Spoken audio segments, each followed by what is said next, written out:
G'day guys, your old pal Nick here from the Bulldog Fanatic YouTube channel, and welcome back to today's video as we're reviewing the Bulldogs' big 57-point win over the Richmond Football Club. Let's get into it. So the Bulldogs won 15-15, 105 to Richmond 7-6-48 at Marvel Stadium in round 20 on a Saturday night of a crowd of just over 25,000, and I was there, and it was fine. It wasn't the greatest game to watch, let's be honest, but the Dogs just did what they had to do and beat a team somewhat convincingly for once, and beat last place Richmond convincingly, and that's what we did. It didn't look amazing, especially in the first half, but we did what we had to do, and that's all it mattered really, and I'm pretty happy with that. Some players got into some nice form, and yeah, it was just a really nice solid win, and it was just nice to relax at the footy for once, because I haven't done a whole lot of that relaxing at a footy game this year, but it was nice to have that on Saturday night. Let's be honest, a lot of this game in my head was just like tuning up for the game this week against Freo in round 21 on a Friday night.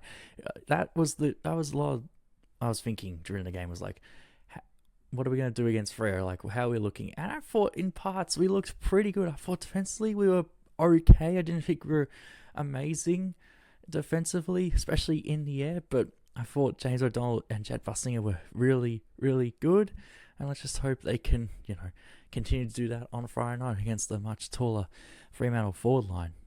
But yeah, I thought our clearance game was awesome, despite I think, in my opinion, Nank getting the better of English in the actual ruck contest.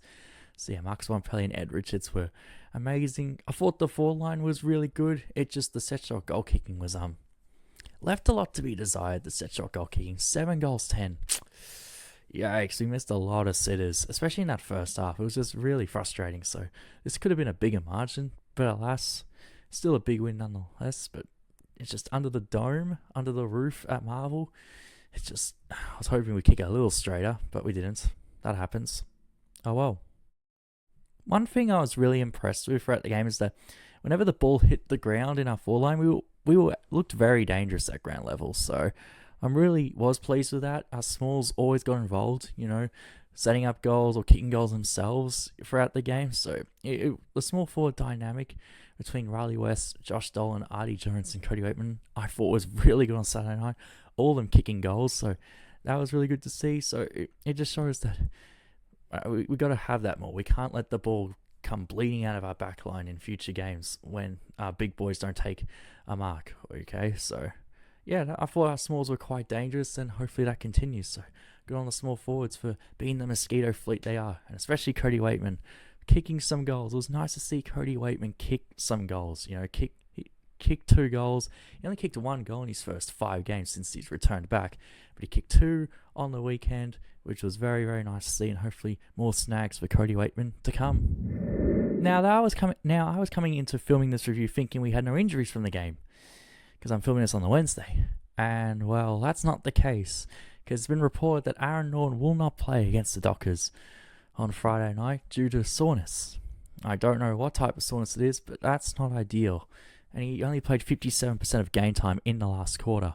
So, is he carrying something? I'm not sure. He must be, considering he can't play this week against the Dockers. But hopefully, whatever it is, it's just a 1-week thing, because, yeah, it's not ideal. Our leading key forward, our vocal point, Aaron Norton, not playing is, yeah, not great, to say the least. Ed Richards was phenomenal and got the 10 coaches' votes on Saturday night, so he was voted the best player on the ground by both coaches, and I wholeheartedly agree. He was fantastic. He had 32 disposals, 12 scoring moments, including 2 snags. His kicking was just elite. He went at 78% disposal efficiency.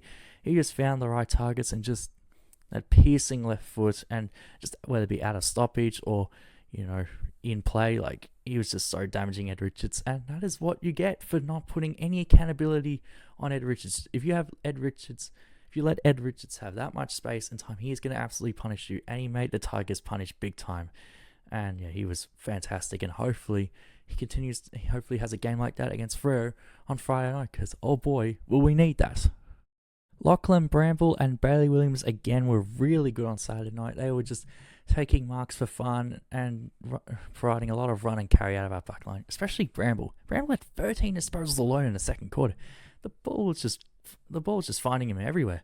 And he was awesome. He set up a couple of goals, and yeah, and so far he and Williams have done a very good job so far of filling in the void for Bradleydale and taking a step up. So that's good to see. It will be a challenge obviously this week against Freo, but so far they've been very, very serviceable. Without Bradleydale. But it's the other key defender. It's the other defenders I'm worried about when they exit our back line. Like Williams and Breville are like the only two defenders I feel confident kicking out of our back line at the moment. All the other defenders I'm a bit iffy on with their ball use coming out of the back line, especially when there's a lot of pressure. And Freo will provide a lot of pressure on Friday night. Just a couple of little things that came out of the game that annoyed me a little. I feel like sometimes we're too unselfish in our forward line.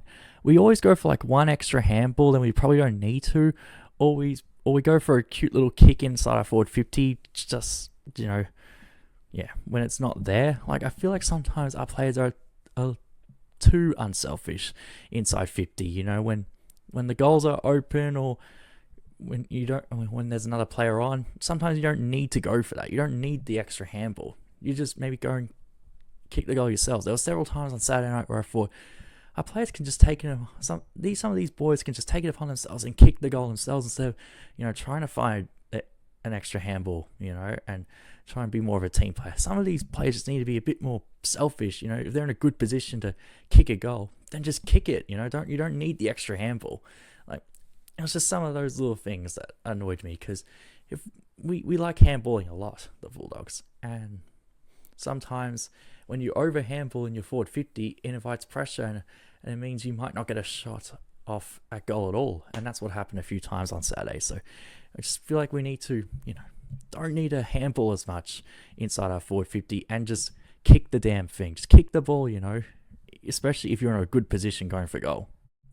Final thoughts from this game are, well, we got the job done. We're in 7th spot still. Got a 12th win for the year.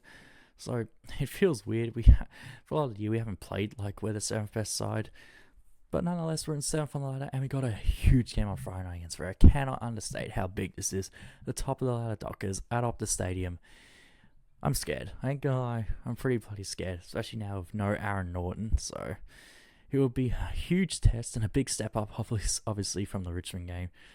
But I just want to see something from the boys. I just want to see something. I don't expect to win, but I just don't want to be blown out. I don't want to lose big. So, anyways, there'll be a preview for that game tomorrow. Anyways, guys, I hope you enjoy the vid. Sorry this review is a bit late, but, been busy and whatnot. Anyways, guys, I hope you enjoy the vid. And as always, go you mighty Bulldogs. See you next time.